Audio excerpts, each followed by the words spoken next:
La genèse de l'Empire britannique n'est pas née d'un plan grandiose, mais du creuset violent et fragmenté des îles britanniques. Invasion, rivalité et frontières instables ont défini son enfance historique.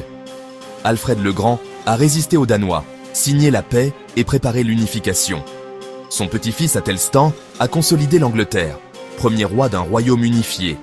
La conquête normande a réorienté l'Angleterre vers l'Europe et forgé une aristocratie francophone. Au pays de Galles, des châteaux colossaux, un prototype de contrôle militaire et colonial. En Irlande, confiscation, colons et lois étrangères ont expérimenté des formules de domination. Après des guerres dynastiques, les Tudors ont stabilisé le royaume. La réforme a séparé l'Angleterre de Rome et solidifié une identité protestante. La rivalité avec l'Espagne a poussé à regarder vers l'océan. Exploration, corsaires et ambition. 1588 fut une victoire psychologique. L'Angleterre émergeait comme puissance navale. Milices disciplinées, colons loyaux et cadres légaux. La recette précoce du pouvoir anglais. La géographie insulaire exigeait une flotte forte. La guerre constante a forgé une culture martiale. La consolidation interne et une nouvelle identité ont préparé le petit royaume à fouler la scène mondiale. Ainsi, commença l'improbable voyage vers la domination mondiale. La découverte de l'Amérique a reconfiguré la carte mentale européenne. Jean Cabot a revendiqué Terre-Neuve en 1497, plus un symbole qu'une colonie. Élisabeth Ier a lâché Hawkins et Drake, butin, route et audace. La circumnavigation de Drake a mêlé prouesse nautique et pillage rentable. Jamestown a survécu grâce au tabac, non à l'or, plantation et travail forcé. Plymouth et la baie du Massachusetts, un projet spirituel à visage agraire. La Barbade et la Jamaïque sont devenus les joyaux sucriers de l'Empire. Mercantilisme, actes de navigation et ports britanniques ont canalisé les profits vers Londres. Le commerce triangulaire a uni l'Europe, l'Afrique et l'Amérique dans un cycle brutal. Des millions d'Africains ont subi le passage du milieu. Entassement, maladie et mort. L'enchère convertissait des vies en marchandises. Le fouet maintenait la plantation. Liverpool et Bristol ont prospéré. Le capital a alimenté les usines et les banques. Le sucre dans une tasse anglaise portait le poids d'une plantation sanglante. Les rébellions étaient non punies avec férocité. L'ordre dépendait de la terreur légale. La prospérité impériale s'est fondée sur des chaînes humaines et des plantations de sucre. L'Empire était un édifice sur l'eau, soutenu par la Royal Navy. Contre les Hollandais, le contrôle des routes et des convois fut disputé. Les armes et la diplomatie ont rebaptisé la Nouvelle-Amsterdam en New York. La deuxième guerre de 100 ans contre la France a été menée sur tous les océans. À Trafalgar, Nelson a brisé le rêve maritime de Napoléon. Un siècle de suprématie navale, blocus, protection marchande et police mondiale. Gibraltar, Malte, Aden, Singapour et Hong Kong, les nœuds d'un collier planétaire. Dès 1807, la marine a également poursuivi les navires négriers dans l'Atlantique.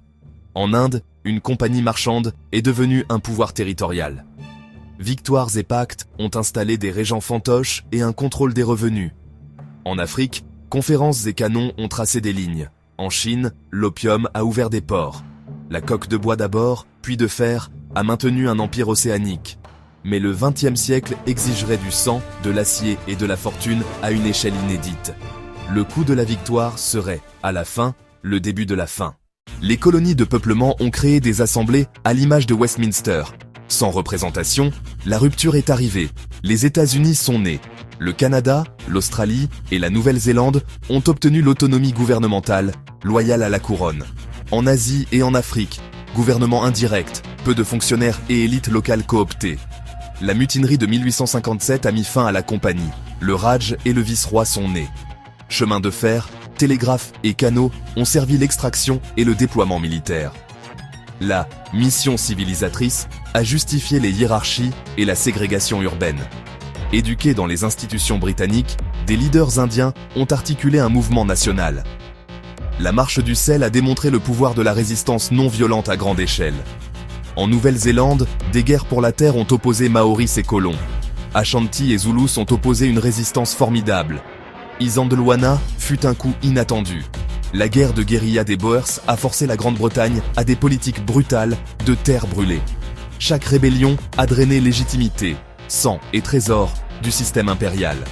Pendant ce temps, de nouvelles puissances industrielles défiaient l'ordre britannique. Gouverner le monde avait été possible. le maintenir de moins en moins. En 1914, l'Empire s'est mobilisé, des millions de soldats de Londres à Lahore, boue en Flandre, sang aux Dardanelles. La victoire est arrivée avec une facture impayable. Après la guerre, plus de terre et plus de dettes, surtout envers les États-Unis. Domaine et Inde ont exigé une voie. La dépression a frappé le commerce impérial.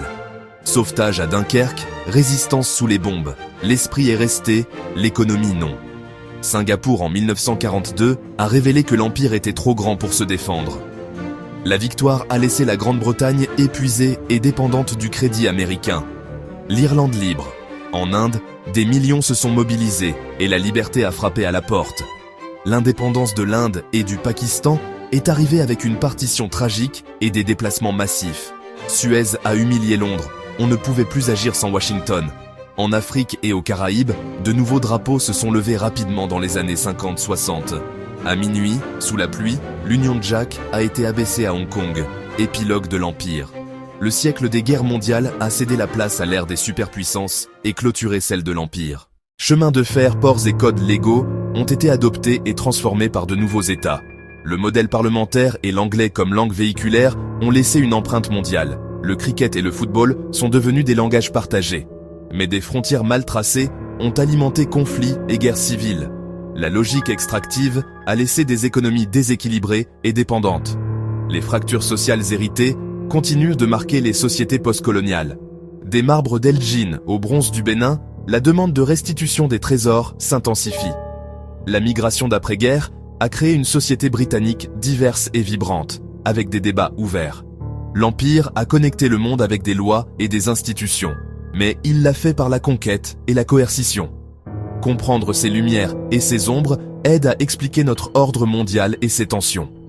Le soleil s'est couché sur l'Empire britannique, mais son ombre est encore longue.